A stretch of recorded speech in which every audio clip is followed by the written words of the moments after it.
नमस्कार, मी Rajratna Jondhale. Top news मराठीमध्ये आपलं स्वागत. संतोष देशमुख हत्या प्रकरणात रोज नवनवीन खुलासे होत असतानाच आता आणखी एक धक्कादायक माहिती समोर आली आहे. देशमुख यांच्या हत्येत सहभागी असलेल्या आरोपींकडून आणि काही संशयितांकडून या आधीच केज परिसरात एका अधिकाऱ्याचं अपहरण करण्यात आलं होतं. त्यांना देखील जीवे मारण्याची धमकी देत खंडणी मागितली होती आणि त्यावेळी पोलिसांनी या सर्व आरोपींवर कठोर कारवाई केली असती तर संतोष देशमुख आपल्यामध्ये जिवंत असते. नेमकं काय आहे अपहरणाचं प्रकरण जाणून घेऊयात. संतोष देशमुख हत्या प्रकरण जरी 9 डिसेंबरला सुरू झालं असलं तरीही याची पाळंमुळं अगदी मे महिन्यात रुजलेली आहेत. मसाजोगमध्ये पवनचक्कीच्या आवादा कंपनीकडून काम सुरू करण्यात आलं होतं. या प्रकल्पासाठी कंपनीचे प्रोजेक्ट हेड म्हणून सुनील शिंदे यांची नियुक्ती करण्यात आली होती. हेच सुनील शिंदे एक दिवस आपलं सगळं काम संपवून केज गेस्ट हाऊस मध्ये जेवायला जात होते. त्याचवेळी अनेक गाड्यांमधून आलेल्या आरोपींनी त्यांना अडवलं. गावठी कट्ट्याचा धाक दाखवून त्यांचं अपहरण केलं. तिथून त्यांना एका हॉटेलमध्ये नेऊन हॉटेलचं शटर बंद करून त्यांना धमकावण्यात आलं. पवनचक्कीच्या संदर्भातील रस्त्याची कामं आम्हालाच द्यायची, जर हे काम आम्हाला दिलं नाही तर तुम्हाला ते खूप महागात पडेल अशी धमकीही दिली गेली. एवढंच नाही तर आमच्या भागात आमच्या परवानगीशिवाय जमीन अधिग्रहण कसं काय करताय, आमच्या परवानगीशिवाय इथे काहीही होत नाही असं म्हणत सुनील शिंदे यांच्याकडे तब्बल 2 कोटी रुपयांची खंडणी मागण्यात आली होती. रमेश घुले आणि त्याच्या साथीदारांनी जमीन अधिग्रहण करणाऱ्या कंपनीच्या अधिकाऱ्यांना भगवानगड या ठिकाणी भेटायला बोलावलं. त्यानंतर रमेश घुले हा प्रोजेक्ट हेड सुनील शिंदेंसह त्या ठिकाणी भेटायला देखील गेला. मात्र ज्या ठिकाणी भेटायला बोलावलं होतं त्या ठिकाणी पोलीस दिसले आणि रमेश घुले आणि त्याच्या साथीदारांनी तिथून पळ काढला. यामुळं सुनील शिंदे यांची सुटका झाली याची तक्रार केज पोलीस ठाण्यात दाखल देखील करण्यात आली आहे.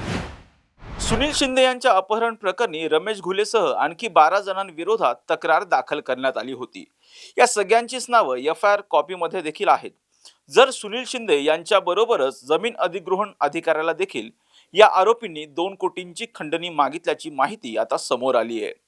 त्यामुळे हे खंडणी प्रकरण इतकं गंभीर असूनही या प्रकरणावर पोलिसांनी अपेक्षित अशी कठोर कारवाई केली नाही. यामुळेच आरोपींची हिंमत बळावली आणि थेट संतोष देशमुख यांची हत्या झाली. मे महिन्यात खंडणीपासून सुरू झालेलं हे सगळं प्रकरण संतोष देशमुख यांच्या हत्येपर्यंत येऊन पोहोचलं. सुनील शिंदे यांचं अपहरण करणाऱ्या आरोपींवर तेव्हाच कारवाई केली असती तर संतोष देशमुख यांचा जीव आज वाचला असता. विशेष म्हणजे सुनील शिंदे यांचं अपहरण करणारा रमेश घुले हा संतोष देशमुख हत्या प्रकरणातील आरोपींना जेव्हा न्यायालयात हजर करण्यात आलं होतं त्यावेळी त्याच परिसरात वावरत असल्याची माहिती सुद्धा समोर आली आहे. त्यामुळे जरी संतोष देशमुख हत्या प्रकरणातील काही आरोपी अटकेत असले तरी सुद्धा त्यांचे बाहेर असलेले साथीदार पुरावे नष्ट करत असण्याची शक्यता सुद्धा वर्तवली जात आहे. कॅमेरा पर्सन निलेश सह Samruddhi Jadhav, top news Marathi, Pune. Tours and travels विश्वातील एक विश्वसनीय नाव मँगो हॉलिडेज घेऊन आले आहेत धम्माल फॉरेन टूर्स खास तुमच्यासाठी. एक्झॉटिक युरोप 17 रात्री 18 दिवस, साऊथ आफ्रिकन सफारी 9 रात्री 10 दिवस, नॉर्दर्न लाईट्स 8 रात्री 9 दिवस, दुबई अबुधाबी 5 रात्री 6 दिवस, व्हिएतनाम कंबोडिया 8 रात्री 9 दिवस. तर आजच आपली सीट बुक करा आणि आपल्या फॉरेन टूर्स मेमोरेबल करा. मँगो हॉलिडेज म्हणजेच अविस्मरणीय सहलीचा अनुभव. मँगो हॉलिडेज, 4था मजला, स्वोजस कॅपिटल अतिथी रेस्टॉरंटच्या वर, लॉ कॉलेज रस्ता, पुणे 4. संपर्क पुणे 83 839 505 किंवा 80 80 81 74 54. मुंबई 83 839 503 किंवा 96 53 18 74 78.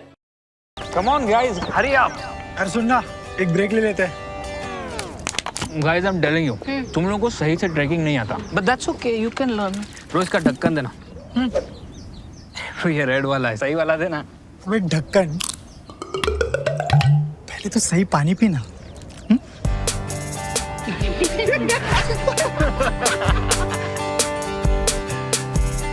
Manikchand Oxyrich, proudly Indian.